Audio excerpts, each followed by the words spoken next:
Welcome to my channel.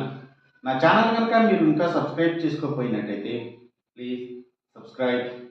ఈరోజు మనం ఈ వీడియోలో 9 ఏప్రిల్ 2024 అంటే మంగళవారం రోజు స్టాక్ మార్కెట్ ఏ విధంగా ఉండబోతుంది అనే ప్రెడిక్షన్ వీడియోని మనం చూద్దాం. అసలు మంగళవారం రోజు ఓవరాల్గా స్టాక్ మార్కెట్ ట్రెండ్ ఎలా ఉండబోతుంది అనేది తెలుసుకునే ముందుగా ప్రీ మార్కెట్ సెషన్ గురించి మనం ప్రెడిక్ట్ చేయాలి అంటే అంతకన్నా ముందు రోజు అంటే Monday American stock market Nasdaq నెగిటివ్గా ట్రెండ్ అయ్యే అవకాశం ఉంది. అలాగే ఇక నెక్స్ట్ రోజు అంటే ట్యూస్డే మార్నింగ్ టైం ఒక పాజిటివ్ ట్రెండ్ని చూపించే అవకాశం ఉంది. ఏషియన్ మార్కెట్స్ ఒక పాజిటివ్ మూవ్మెంట్ని చూపించే అవకాశం ఉంది. సో అలాంటి పాజిటివ్ ట్రెండ్ బిగినింగ్ మనకు దొరికిన తర్వాత మన మార్కెట్ ఓవరాల్ ట్రెండ్ మనం చూడాలి అంటే అది మిక్స్డ్ ట్రెండ్గా మూవ్ అయ్యే అవకాశం ఉంది.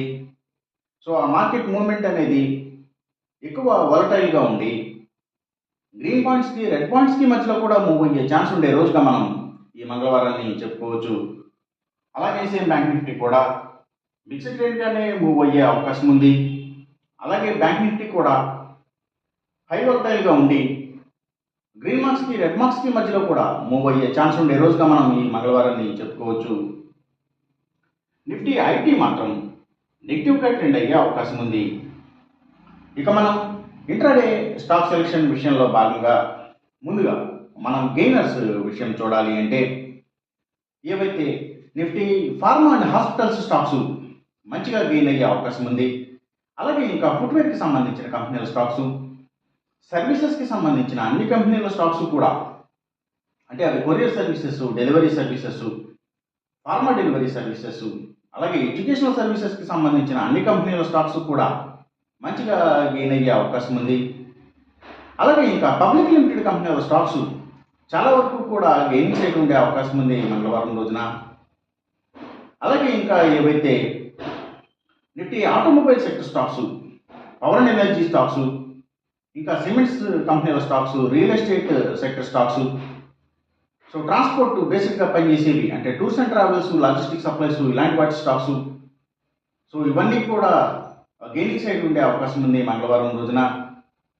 అలాగే ఇంకా ఆయుర్వేదిక్ మెడిసిన్స్ తయారు చేసే కంపెనీల స్టాక్స్, ఆర్గానిక్ ప్రొడక్ట్స్కి సంబంధించిన కంపెనీల స్టాక్స్, ఇంకా గవర్నమెంట్ బ్యాంక్స్ అండ్ ఫైనాన్షియల్స్ అంటే PSU banks, government financials, so ఇవన్నీ కూడా గెయినింగ్ సైడ్ ఉండే అవకాశం ఉంది మంగళవారం రోజున. ఇక మనం ఇంట్రాడే లూజర్స్ విషయం చూడాలి అంటే ఏవైతే లగ్జరీ హోటల్స్, డైమండ్స్, ఫ్యాషన్స్ ఇలాంటి వాటి స్టాక్స్, అలాగే బిగ్ ఎంటర్టైన్మెంట్ స్టాక్స్ అంటే సినిమాల థియేటర్ల కంపెనీల స్టాక్స్ ఎక్కువగా నెగిటివ్గా ట్రెండ్ అయ్యే అవకాశం ఉంది. అలాగే ఇంకా స్టీల్స్, ఐటీ స్టాక్స్, సిగరెట్ కంపెనీల స్టాక్స్, లిక్కర్ కంపెనీల స్టాక్స్ అంటే స్పిరిట్స్కి సంబంధించిన కంపెనీల స్టాక్స్, సో ఇవి ఎక్కువగా నెగిటివ్గా ట్రెండ్ అయ్యే అవకాశం ఉంది. అలాగే ఇంకా FMCG sector stocks, foods and బెవరేజెస్కి సంబంధించిన కంపెనీల స్టాక్స్ కూడా కొంత డౌన్ ట్రెండ్ చూపించే అవకాశం ఉంది మంగళవారం రోజున. ఇక మనం ఎంసీఎక్స్ ట్రేడింగ్ విషయం చూడాలి అంటే ఏవైతే crude oil and natural gases prices ఇవి, అలాగే గోల్డ్ ప్రైసెస్, ఇంకా సిల్వర్ ప్రైసెస్, సో ఇవన్నీ కూడా పెరిగే అవకాశం ఉంది. కాపర్ ప్రైసెస్ మాత్రం తగ్గే అవకాశం ఉంది. ఈ చెప్పిన రిజల్ట్స్కి ఏమాత్రం వ్యతిరేకంగా జరుగుతున్నట్టు మీకు అనిపించినా సరే ఇమీడియట్గా మీ బెట్ల నుంచి వెనక్కి వచ్చేసేయండి.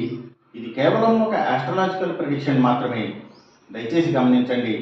అలాగే ఈ వీడియో కనుక మీకు నచ్చినట్టయితే నా ఛానల్ని సబ్స్క్రైబ్ చేయండి, అందరికీ ఈ వీడియోని షేర్ చేయండి, లైక్ చేయండి. Thank you for watching.